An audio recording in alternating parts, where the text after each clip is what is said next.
We've all switched to a trip. You're covering the cancellation fees, all right. Kevin, who I went to school with, said this to me over the phone.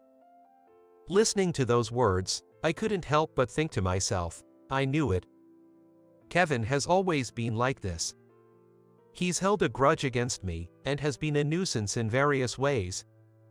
However, someone filled me in on the situation, allowing me to get back at him now. I can't thank my classmate Medicine enough.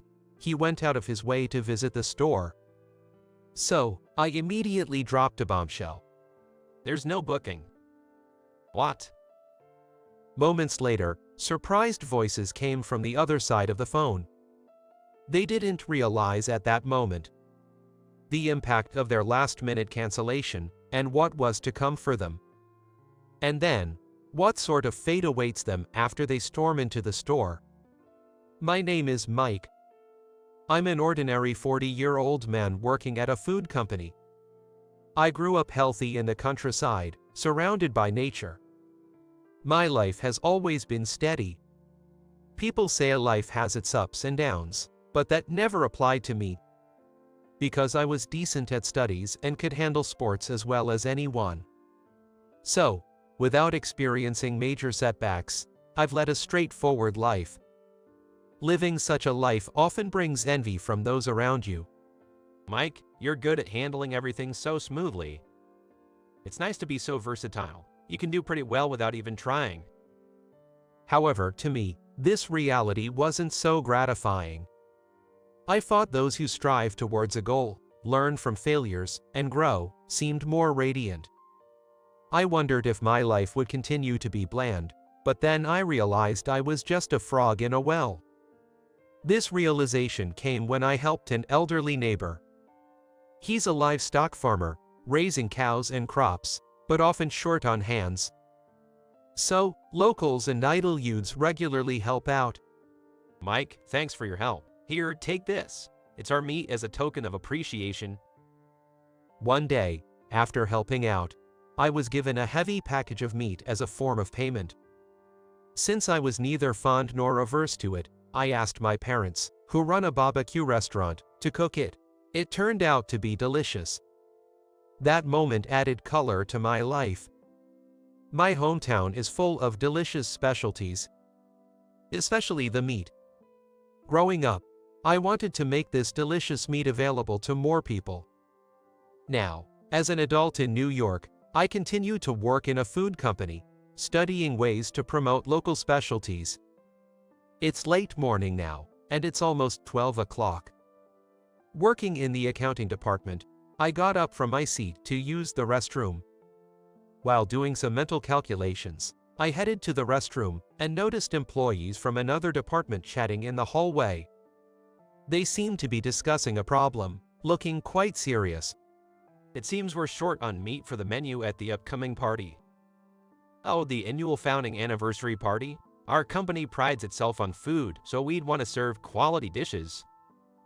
That's why it's a problem. The supplier we relied on for quality meat has gone out of business. Apparently, they were lamenting their inability to secure the necessary supplies. In a small company like ours, even ordinary employees like me quickly become aware of such matters. This proximity makes it easy to approach employees from other departments without hesitation. Thinking of my rural hometown, I approached them. Excuse me, but would you like me to introduce you to some livestock farmers and butchers from my hometown? I know a few and might be able to help. The employees' faces lit up with joy upon my offer. Really?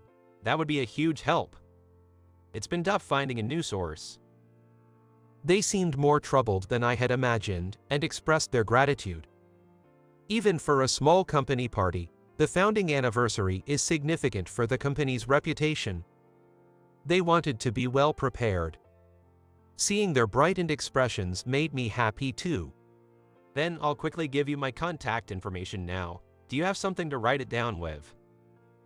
After sharing several phone numbers and email addresses, I finished my restroom break and returned to work. After finishing the remaining tasks, I was surprised to find several emails from acquaintances back home as soon as I took a break to check my phone. They work fast.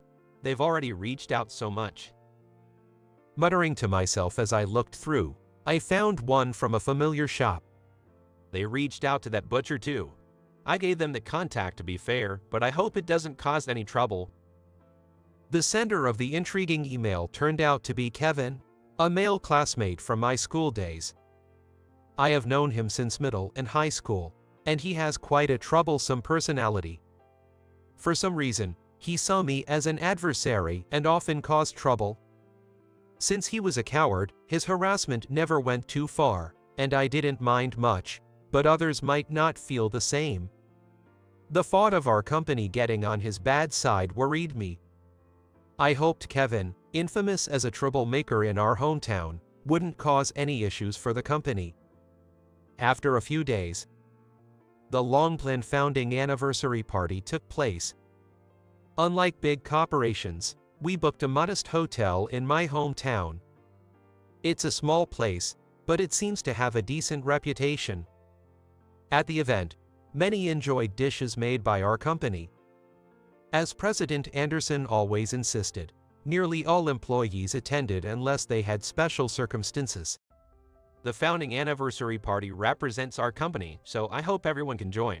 It should be a fun time. For that reason, the party was held in a rented grand hall of the hotel, where I unexpectedly ran into a classmate. Recognizing the familiar face, I involuntarily frowned. Wishing to avoid any interaction, I tried to look away and blend into the crowd, but he noticed me.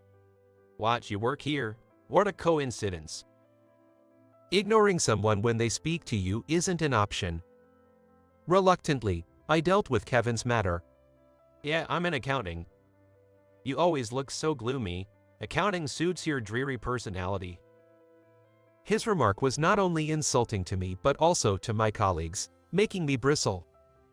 Realizing he was present, I deduced the source of the party's meat. Fortunately, despite his disagreeable nature, the quality of his meat was commendable. His shop might be notorious for poor customer service, but the product quality, irrespective of his personality, was reliable. Thus, the taste of the meat served was guaranteed.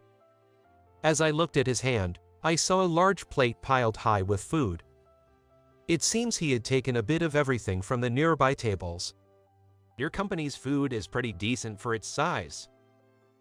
He was eating messily, dropping bits of food on the floor. I thought he was saying too much and pointed it out, feeling irritated. Your manners are terrible. You're not a child. Try not to make such a mess. What are you, my mom? I know that. I admonished him, but he just ignored it. Sighing inwardly, I decided to leave. Staying any longer would just sap my energy for the party.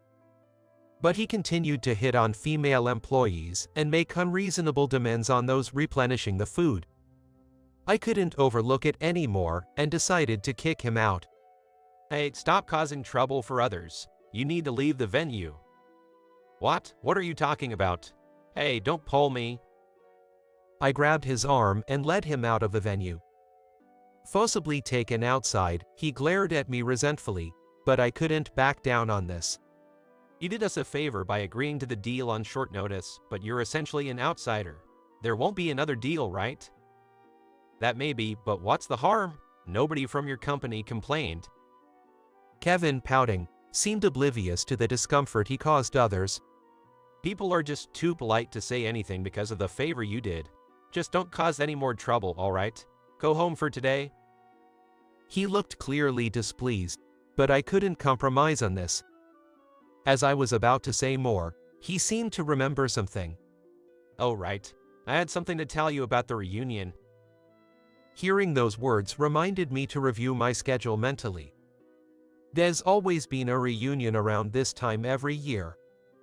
However, this year, the usual cafe venue is closed, so I was wondering what would happen.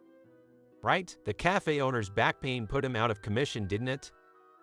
Yeah, it's been a hassle. So your family runs that barbecue place, right? Can you sort it out for me? I couldn't let him cause more trouble at the company, and I owed him for helping out. To get him to leave quickly, I agreed to his request without much thought. Alright, I'll talk to my folks. Thanks, man. Friends really come through.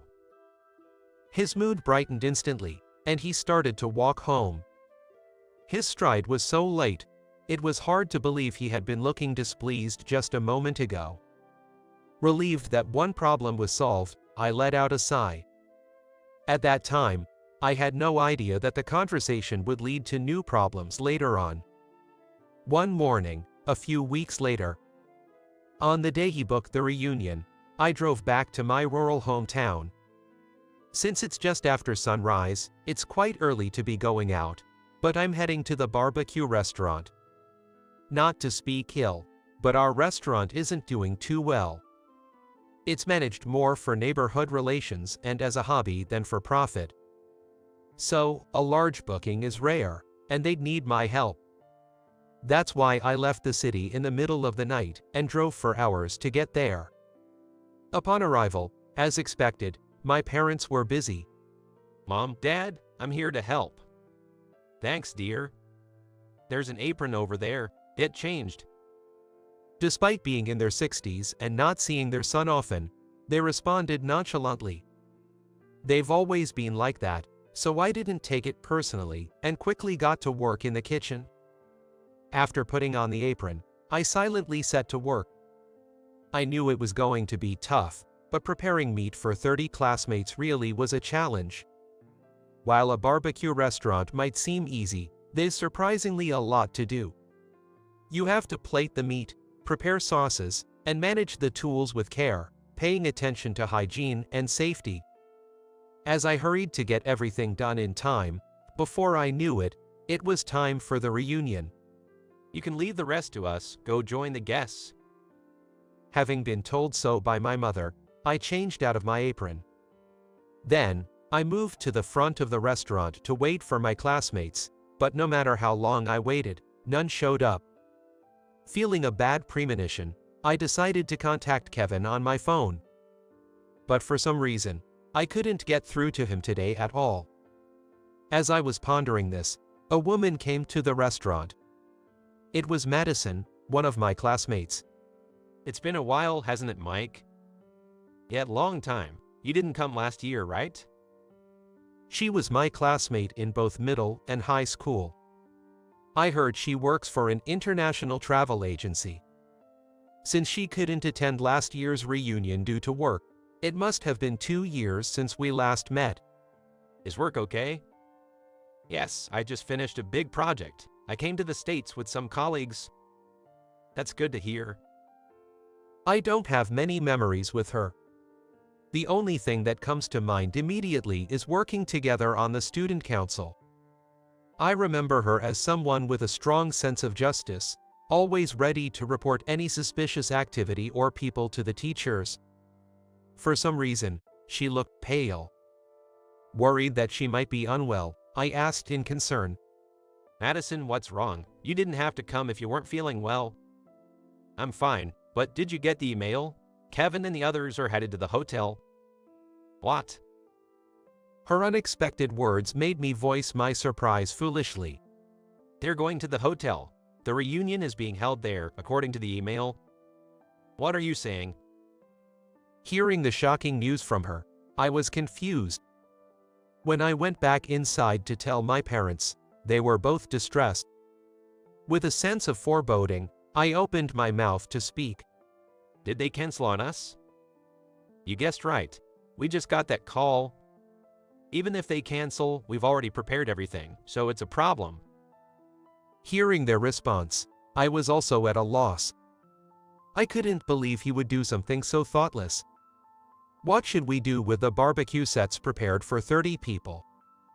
I always knew he wasn't the nicest guy, but as someone who runs a business, he should know the impact of such a last-minute cancellation. Can't believe they'd do something so nuisance. I'm sorry for noticing you so late. Muttering in anger, Madison, who had followed me into the store, apologized to me. She couldn't have known about his plan, so there was no way to prevent this. In fact, I had no intention of blaming her since she was the one who informed us. No, Madison, you don't have to apologize. You came all the way here, right? Yes, I couldn't get through to you on the phone. That reminded me, I had been so focused on the preparations that I hadn't checked my phone. When I took it out of my pocket and checked, indeed, there were quite a few missed calls. All of them were from Madison. Sorry, I was so focused on helping out at the restaurant that I didn't notice. Don't worry about it. If it's okay with you, may I bring my seniors here? As I shook my head in response to her words, she continued, showing concern for the meat in the kitchen. There are a few people from my company nearby who owe me a favor. They're pretty big eaters, so I think we can handle about 30 servings. Oh, and of course, we'll pay for what we eat. That would really help, but are you sure? Her offer was a godsend, but I was worried about imposing on her. Then, she said something unexpected. It's fine. I've always wanted to repay a debt of gratitude to you, Mike. With no clue, I scratched my head and wondered, did I do something, as I racked my brain? But nothing came to mind. Madison giggled and went on to explain the incident. We worked together on committee duties when we were students, right? Yet the student council duties. As her words brought back memories of our school days, one particular incident stood out in my mind. It took a while, but maybe she was referring to that event. Remember that time long ago when there was a middle-aged man walking around the school with a sickle, and we weren't sure what to do? Yet that really scared me. When we saw him, I couldn't believe my eyes. Thinking it would be terrible if something happened, I asked Madison to get a teacher. But then, Kevin and some other boys got entangled with a suspicious man on their way home. I don't know what they said, but they managed to anger the man, and things almost got out of hand. At that moment, Madison stepped in between them.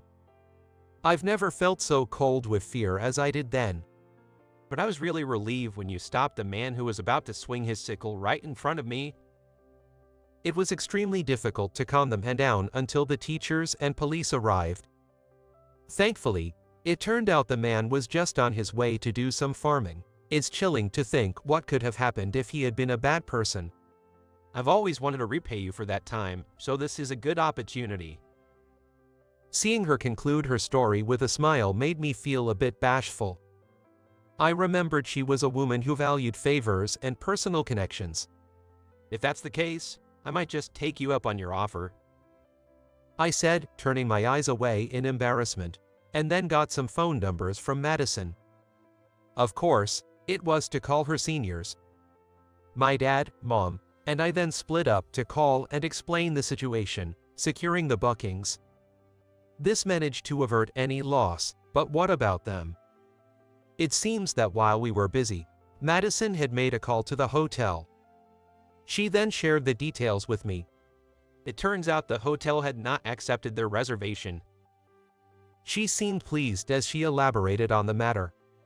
They're known for making reservations at various facilities and then not showing up, so a suspicious employee must have decided not to take them seriously. That's a relief, then. Not only was I relieved that the hotel didn't suffer any loss, but it also lifted my spirits a bit. Plus, the reservation was supposed to be at my family's place. They were quite wary of him. What, really? I had no idea. Didn't you say your parents were regular office workers when we were students? Actually, they started working at the hotel after I came of age. Oh, by the way, I heard from my parents that your company had a party at our hotel recently. I was confused for a moment, but after listening to her explanation, I understood. But I never imagined that the hotel where we held the founding anniversary party would be connected to Madison. Feeling relieved, a bit of mischief crept into my mind. So, I decided to call Kevin, who probably didn't know about this yet. He answered the phone right away, his tone mocking. What's up? You want to whine about something? It seems he wasn't expecting his reservation to be cancelled. In a contrived tone, he said, "Oh, that's right. I decided to change it to a trip. You'll cover the cancellation fee, right?" Of course, I was anticipating such words from him, so I wasn't surprised. I could only respond to him with a sense of dismay. There was no reservation. What? After that, not only his voice, but also the voices of other classmates who seemed to be eavesdropping nearby could be heard. I wondered how many of them were there on the speaker. Even though they were close with him during our school days, thinking that they were still hanging out as adults made me realize they hadn't grown up. Later, I would find out that there were over 20 other classmates with him at the time. Seemingly ordered around by his strong personality, they had no choice but to participate in this harassment. A few of his close friends from school would later regret going too far with their pranks. But at that moment, I didn't know any of this and assumed it was just a few bad apples who were involved. I decided to hang up the call before they could recover and turned off my phone. Feeling a sense of relief from getting back at them was somewhat comforting. A few hours later, thanks to Madison's introduction, a few people showed up, and we were saved. The barbecue meat we had stored with care was quite a lot, but most of it was consumed by them. Especially Robert, an Australian who was a big eater, devoured several portions of barbecue, which was a great help. Madison also joined them and helped consume the leftover meat. Madison, you don't eat much. You should eat more. You eat too much. I'm normal. Please don't put any more meat on my plate. I had heard that Robert was in his 50s, but he looked as young as Madison, a man full of vitality. Given his muscular build, he probably needs to eat a lot to maintain his physique. I never thought there would be such delicious meat here. Coming to America was a great decision. If you're happy, then it was worth the introduction. It seemed that they really enjoyed the barbecue offered at our restaurant. I was worried for a moment, but it turned out to be a blessing that she was back in town. After the meal, Madison's acquaintances showed interest in the meat they had eaten. Seeing this, my parents saw an opportunity to promote the locally raised meat and started explaining all about it. Neither of my parents are particularly interested in profit, but they are somewhat willing to help promote the local community. The meat we serve here comes from cattle raised by local dairy farmers. They use a special feed mix for the feed, which gives the meat a refined taste. They listened intently to my parents' stories. If this connection could help make our local specialty products well known, I'd be more than happy.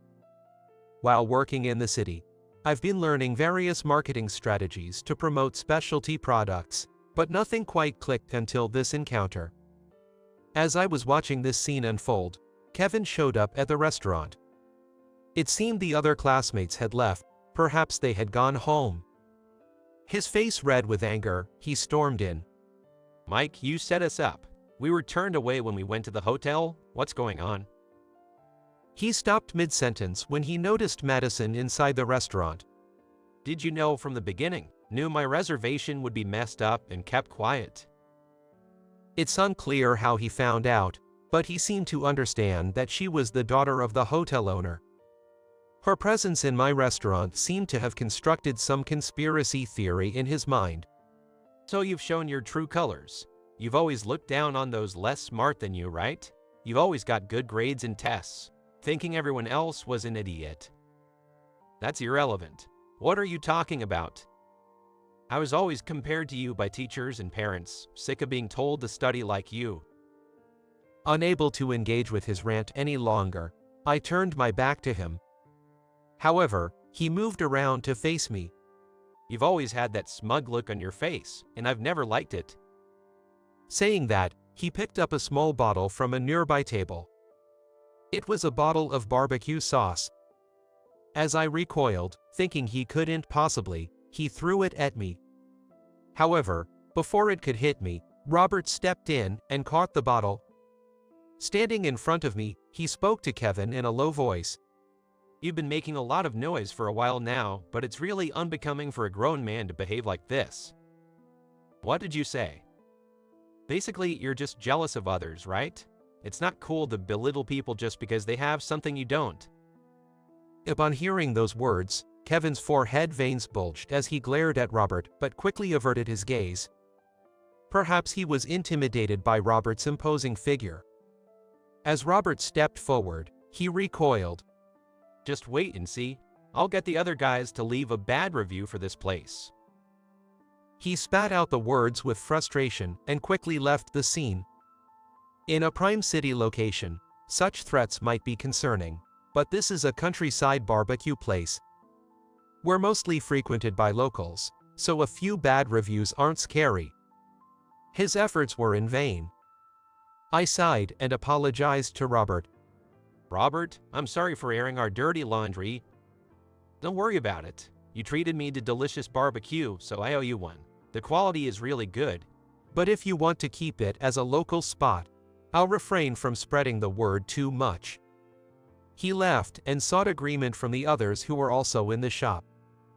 Then, those inside the shop nodded vigorously. Seeing such a response, Robert winked at me and added reassuring words. In return, don't hesitate to ask for help when you're in trouble." Afterward, they politely thanked my parents for the meal and left. Birds of a feather flock together, as the proverb goes. Watching their conduct, I was convinced that they were acquaintances of Madison. Half a year later, I returned to my hometown to attend the funeral of an elderly neighbor who had passed away. During this time, I discovered something astonishing about Kevin. Apparently, his butcher shop had gone out of business. It seems that customers stopped coming due to the emergence of a better butcher shop. The neighbors are saying this. "Now that there's a new butcher shop, we can shop there too. If I don't have to go to his place, I'd rather go somewhere else." It seemed the emergence of a rival shop had impacted him. Visiting the rumored store, I understood why it was well received. The customer service was excellent. Nobody wants to be served by someone with a bad attitude. Kevin kept complaining, "Why did my shop fail?" But it seemed like a natural outcome. After attending the funeral, I didn't forget to help out at the barbecue restaurant.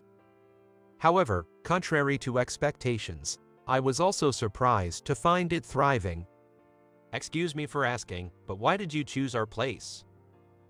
"Oh, I saw a post on social media saying there's a great hidden gem here.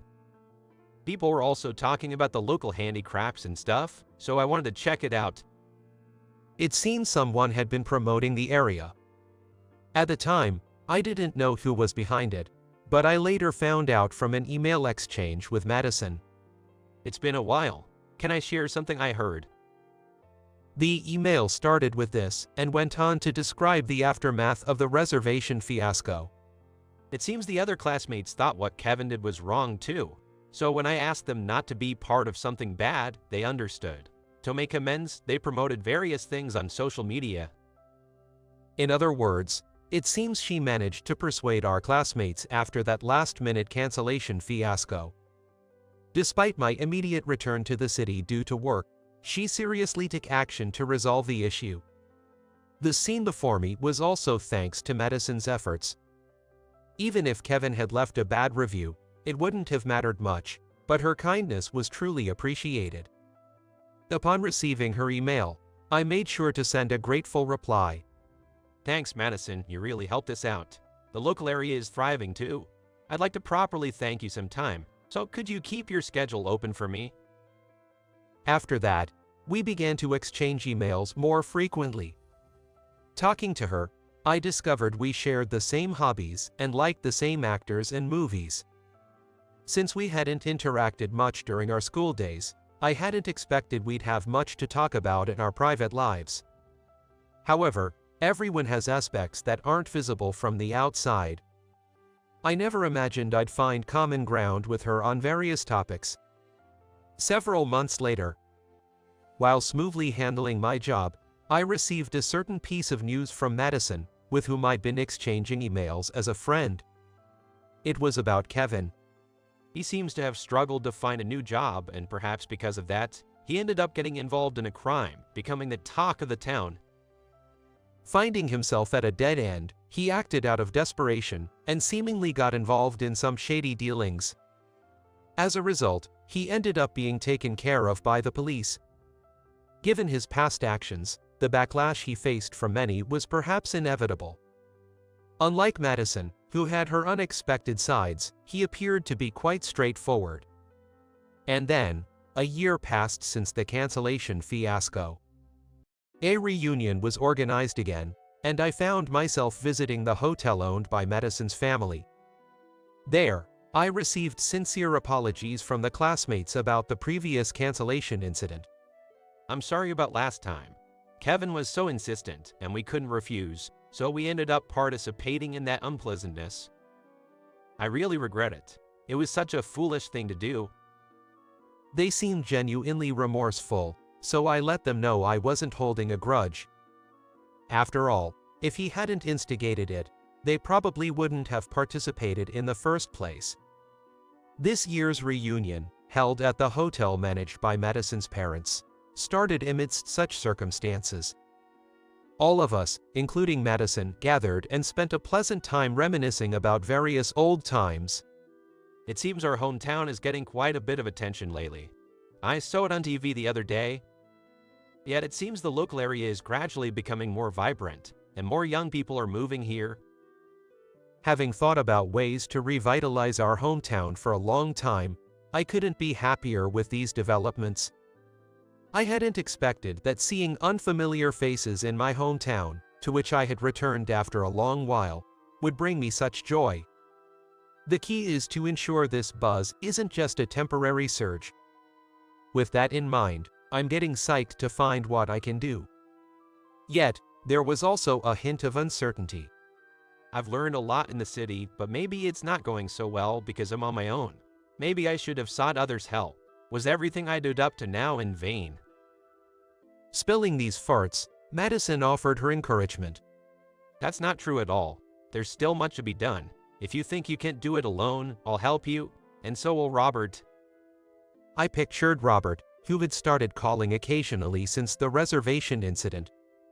His cheerful demeanor and genuine personality, always looking out for the younger folks.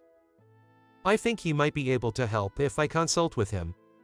Thanks, Madison. I'm feeling a bit more hopeful now. If that's the case, I'm glad. As she said, even if the past was a failure, it's about striving forward from here. With people I could rely on around me, I felt things would somehow work out. The food we shared while talking tasted even better than in my memories. They must have been making various improvements. It was a wonderful taste, reflecting the local efforts,